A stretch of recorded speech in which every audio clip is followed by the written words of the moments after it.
Bust out your laughably absurd J-Rock titles cause it's time to dive into our time with the preview build of Scarlet Nexus, courtesy of our friends at Bandai Namco Entertainment. This is Wan Amirul from Gamer Braves, and I got a lot to say about this.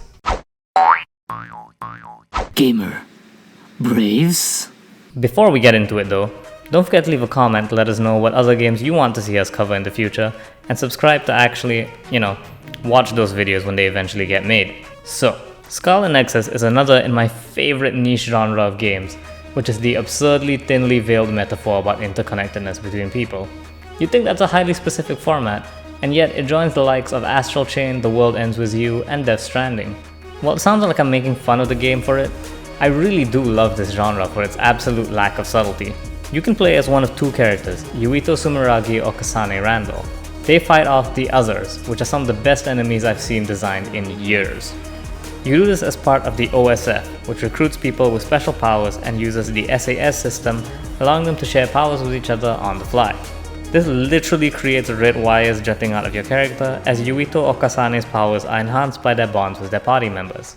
Again, subtlety is for cowards. One thing I should point out is that Yuito and Kasane are not just stand-ins for each other like a male-female player select. They have separate stories and will witness different events. Yuito is more your generic anime protagonist, while Kasane is your more kudere but kind of an ass because she doesn't know better type.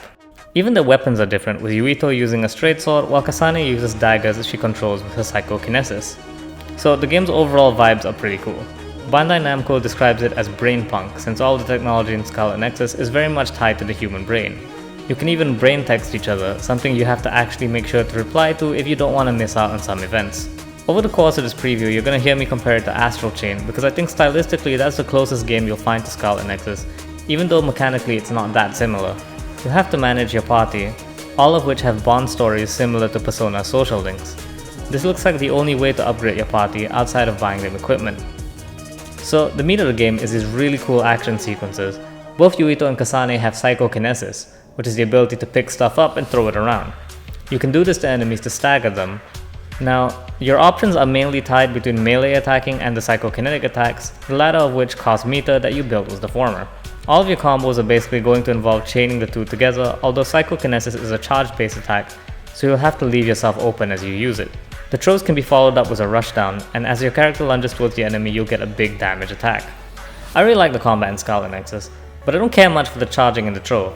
It really breaks up the flow of the combat, and getting hit mid-throw will cancel it out big time.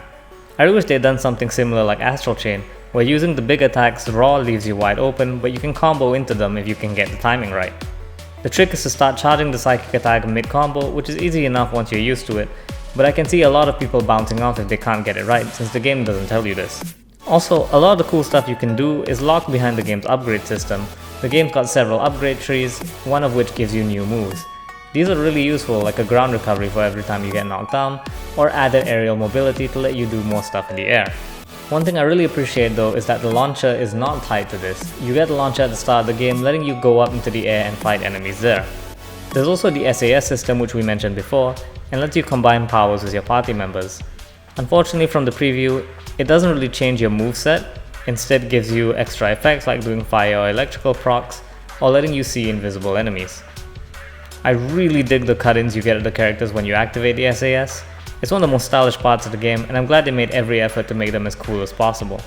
From the trailers, we know that Yuito and Kasane have their own party members for most of the story, but there's some really cool moments where they do mix and match the two, letting you try out the characters like Hanabi, who would only side with one of the characters rather than the other. Alright, so that's all the nice things we have to say about Scarlet Nexus. You ready for some gripe? What the hell are these cutscenes? The game goes into this really flaccid motion comic format for the cutscenes, only giving you an animated one for some key moments. There are even action scenes presented this way, and it really takes you out of it. It's even worse because there's just so many of them. It's a shame because I really like some of these characters too, but good lord did they make that hard. Obviously this is just a preview build. Maybe this is just a placeholder pending proper superior cutscenes or something. Look, I'm not even saying we need some studio blur levels of finishing. Heck, I love Persona's cutscenes and those are rudimentary as heck too. But considering how much of Scarlet Nexus' story is about the characters, you'd think we'd get a little more than a PowerPoint slide, you know? Gripes aside, Scarlet Nexus is definitely shaping up to be one of my must-watch titles for 2021. Like I said, I have a soft spot for weird games that go to absurd lengths to tell you to be less of a jerk. And the fact that combat is actually pretty smooth certainly helps. The preview definitely gives us a good taste of what's to come, and if it maintains that pace, I feel like we're in for a pretty good time with this one. This has been Wan Amirul from Gamer Braves, and thanks again to our friends at Bandai Namco Entertainment for letting us take a sneak peek at this really weird title. Scarlet Nexus releases for Xbox Series X, Xbox One, PlayStation 5, PlayStation 4, and PC on June 24th or 25th, depending on your location. You can try out the gameplay for yourself with the special Scarlet Nexus demo that drops on Xbox One and Xbox Series X 21st May and PlayStation 4 and PlayStation 5 on the 28th of May.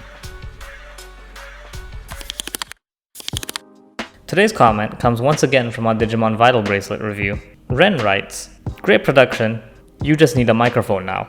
You know what, Ren? Fair.